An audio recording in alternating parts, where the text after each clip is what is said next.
Hi, welcome to Chapter 3 for MATHY200 for Loyola New Orleans University. This is going to be mainly dealing with CSS, okay, which is probably one of the harder topics that we can deal with respect to HTML and writing web pages. So CSS is a really cool concept, but it's a little bit challenging, and we'll just dive in and go. All right, I'm not going to worry about this, but you're going to basically learn CSS. And now this is going to span a couple chapters, so just be aware of that. You're not going to get everything you need to know about CSS in just this chapter, and even in this class, because CSS is huge, huge, huge, huge. All right, so let's get in. Cascading style sheets, that's what CSS stands for. You'll understand the cascading portion of that issue in a short bit, but for now, CSS basically is going to be a way of making your web pages really uniform, really easy. It is your friend. It's, as I said, a bit confusing at first, but once you get the hang of it, it is really cool and very powerful. Style sheets, let's take out the cascading portion of things right now and just talk about the style sheets aspect of it. So a style sheet is just that. It's a sheet, a set of parameters that you're setting up for your website, not just individual web page, for multiple pages to all look very much the same or similar. And it can make it so it's a nice cohesive website instead of just individual pages. And also it's really nice because you update one setting in one place and it'll update it in every other place on your website, not just individual pages. You'll see many different advantages of it. It is cross-platform, and it just, you'll see, we'll get into this and we'll just use it a lot. So as I said, when you have a web page, you have just an individual page, and you really don't need to use CSS for a web page, although you certainly could. But when you have a website which multiple pages like this with index, products, about and contact, a cascading style sheet will make it so that the style, the color, what fonts you're using, all this good stuff, they all look the same across the pages. And as I was mentioning earlier, they also will be easily updatable. You change one in one page and it's uniform to the others if you do it right. So it makes it really easier maintenance. This potentially smaller documents, that's not really a factor because these are still text files. And that's a lovely thing is CSS is also text files.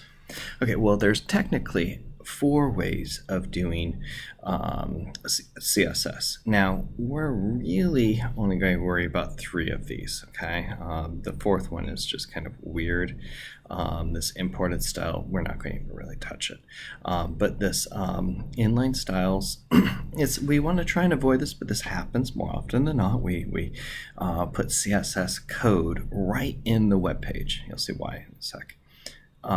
This embedded, you kind of have it somewhere in between this inline style where you're having the code right in the web page and this external style where you have the code in a separate file. This puts it still in the HTML, but it's at the top of each page of the HTML, and it applies to the entire page, whereas this applies to only where you approach it. We'll get into this. The external is really the best option of all. We like to encourage that at any given possibility point. So let's get into it. The real syntax. Now, depending on the style that you use or which you use, the inline versus embedded versus external. I'm really not even going to mention this anymore. They're imported. But depending on the style, there's subtle differences in the way you specify CSS. But for the most part, they're pretty close to the same. They follow standard patterns. Once you get the hang of it, it's not going to be too much of a difficulty. But basically, what this is saying is I'm saying for the body of the web page, say this is an external site, external CSS, and I'm saying the body for that page is going to be color, it's going to be blue. Okay, so this we'll talk about this there. Now, sometimes these are a little bit confusing where you're specifying. Am I talking about the background color? Am I talking about the text color? It can be a little bit ambiguous, but it's not actually ambiguous, but a little bit seemingly arbitrary, but it does make sense. But anyway, so we have the selector, the rule, and what the value is going to be. Okay. Well, this is the property and the value. So this is basically the whole rule for the page. Again, I don't really talk about in terms of rules. I like to talk about in just the style for that individual topic.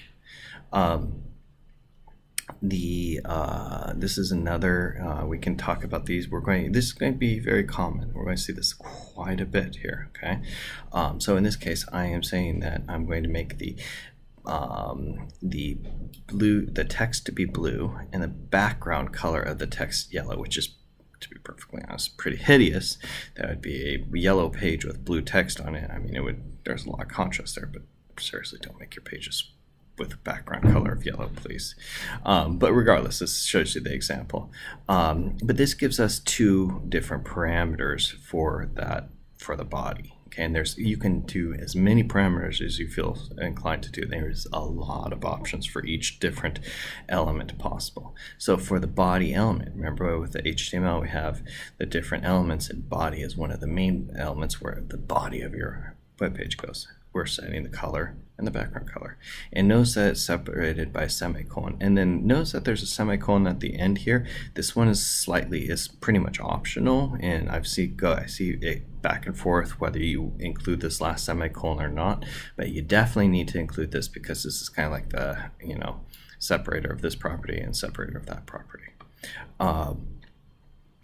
You could also do it with these hex colors, and we'll talk a lot about these hex colors as we get going, but I'm going to leave it at this for now. But this is the hex color for blue, R, G, and B. So blue is fully blue. This is yellow, which is a combination of red and green. Red and green makes yellow. We'll talk about color and additive and subtractive things in, I think, the next chapter. So this is an example of CSS syntax. Okay, and just like the HTML, we can have comments in CSS, and you should definitely do comments. Hey, look, this is basically homework 9 here. Okay, copy and paste if you want. Go figure. Don't redo everything. Use this as a starting point. Obviously, you're going to have to change some stuff, but yeah. So the star /* and the * designate this area as having comments. And so anything in between is just like that with the HTML, the less than, exclamation mark, hyphen, hyphen, and then it goes to the hyphen, hyphen, greater than. So those are comment areas, and we like comments.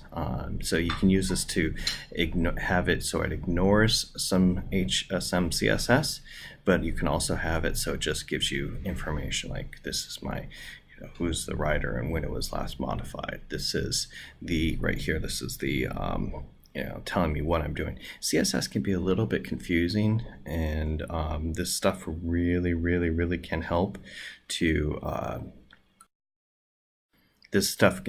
sorry, I got paused there, had to pause there. This stuff can really help to these comments can really help to get your CSS in line and understandable. So this is I'm saying the body, background, the text color, and all this stuff. I mean, it just gives you a comment so you understand what's going on. It's really helpful when you're writing your own, also for other people to understand what you're doing.